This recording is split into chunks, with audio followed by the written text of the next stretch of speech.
I want to welcome you back, or I want to welcome you that are a first-time viewer.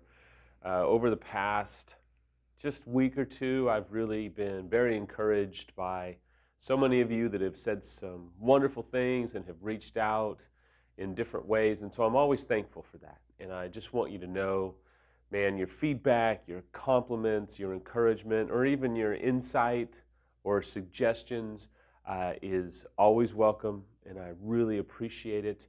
I even appreciate when maybe you don't like some things that I say, because I want your feedback and I want to be able to really help you where you're at. Today, I want to have a discussion on forgiveness. Over the past year or so, a number of you have talked to me about a book called Forgive for Good by Dr. Luskin. And so I recently read it. I read most of it, and it's a good book.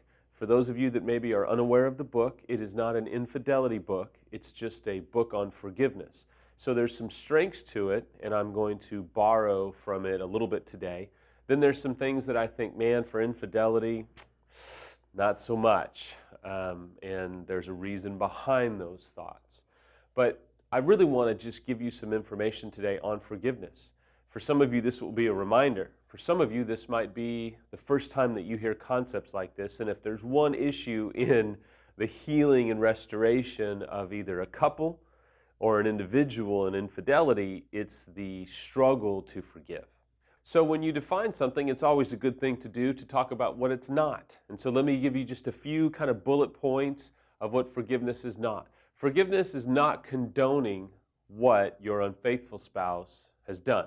Forgiveness is also not forgetting what your unfaithful spouse or what anybody that you're choosing to forgive has done. It's a little bit absurd to expect that you as a betrayed spouse or you as an abuse survivor, if that's the case, would be expected to forget what happened to you. It just doesn't work that way. If you are a betrayed spouse, to think that you should forget what they have done would actually be opening up the opportunity to be wounded again. It would be being very naive. It would prevent you from being able to move forward with a clear and present mind, aware of what's happened to you. Forgiveness is also not excusing what someone has done.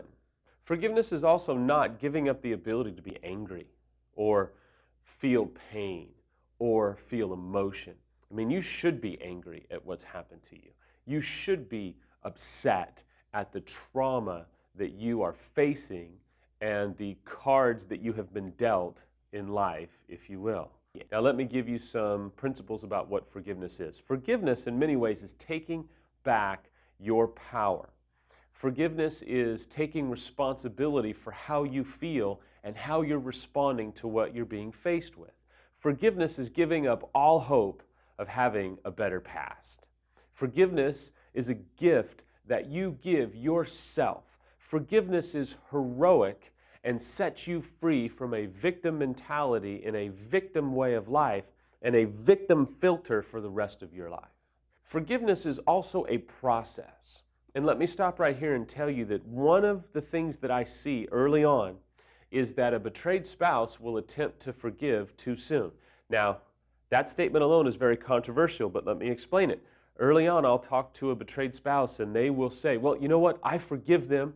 They had a 2.5-year affair and it was this and that, and they go into the heinousness of a 2-year or what have you affair, and then they'll say, but I've forgiven them and I've moved on. And I have even told them that I forgive you and I really want you back home. And I have to pause and say, okay, how long has it been and what work have you done? Because sometimes we forgive too early as a betrayed spouse because we simply want our unfaithful spouse to come home.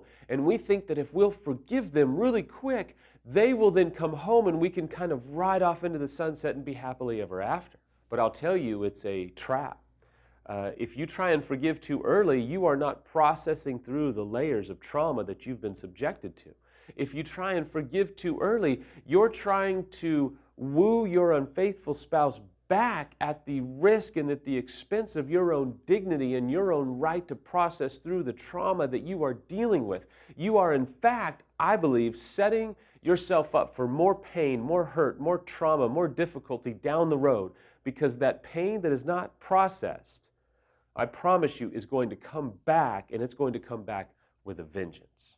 In our own story, there are examples of layers to forgiveness. I mean, what Samantha had to forgive at a year and 2 years was tumultuous. But around 3 or 4 years, she had some new things come up in her soul. At, I think, maybe 5 or 6 years, in fact, I know at 5 years, there were some things that came up to the surface that she was kind of stuck on. And we had to kind of navigate through and say, you know what, this is some emotion, some trauma you didn't really process years ago. And so we had to go through another layer of forgiveness. It was quicker, it was easier, but it was revolutionary because it set her free even more than she already was free. Now let me pause and say, I'm not saying that you are forgiving too soon because you need to make your unfaithful spouse pay. And you need to really hear that. That's not what I'm saying. We want you to forgive as soon as you can, but you cannot rush forgiveness. You've got to process through the trauma and the hurt and the pain of it, because if you don't, you're not going to go deep enough and you're going to remain stuck. And you're going to develop what Dr. Luskin calls a grievance story. Now, I don't necessarily love that term because infidelity is more than a grievance, and a betrayed spouse is dealing with a level of pain and intensity that is not just a grievance, but it is the opportunity to be stuck in unforgiveness and resentment and hatred and rage and a desire for vengeance and so many other things that we could talk about. But I do want to talk to you about one thing that's vital. It's the story that you, as a betrayed spouse, keep telling yourself. You see, the stories that we keep telling ourselves either keep us stuck or set us free. One of the stories that I kept telling myself as an unfaithful spouse was, man, my life sucks. I'm never going to get out from underneath the shadow of this. I'm always going to be a failure. I'm always going to disappoint. I'm never going to be able to have a clean slate. I'm never. If you're a betrayed spouse, this might be a representation of the story that you've been telling yourself. He'll never get it. He's never going to get through it. I can't get over it. I don't want to get over it. Every time I think I'm over it, I get stuck anyway. Why keep doing this? This isn't working. It's never going to work. I'm never going to get free. I don't know why I keep telling myself that I'm ever going to get on the other side. Every time I try and fight back, I get the crap beat out of me. Why should I even try? You see, we are suffering from the story that we are continuing to tell ourselves. Dr. Luskin calls it a grievance story. And we get stuck and we prevent ourselves from the flexibility and the ability to dream again, to hope again, to find new life, because we continue to tell ourselves a story of failure, of depression, of hopelessness, of despair, and so many other words that keep us from being able to set ourselves free by forgiveness, by giving up all hope of having a better past, of giving ourselves a gift that would set ourselves free. We remain stuck. I want to end with one of the most painful things to work through.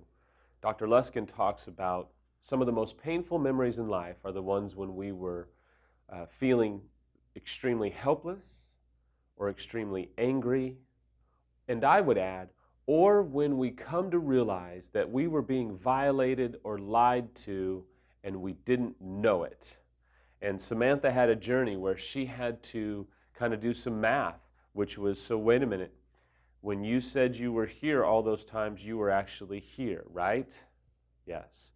When you were saying that you were here, you were actually there, or you were doing this and that. And there was a lot for Samantha to work through, and some of those memories were the most painful because she felt incredibly helpless and violated, and she was being violated and didn't know it. The way out is not rage.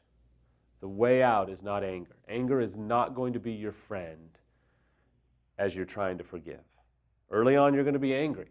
But as you choose to forgive, you are going to disempower the resentment, the animosity.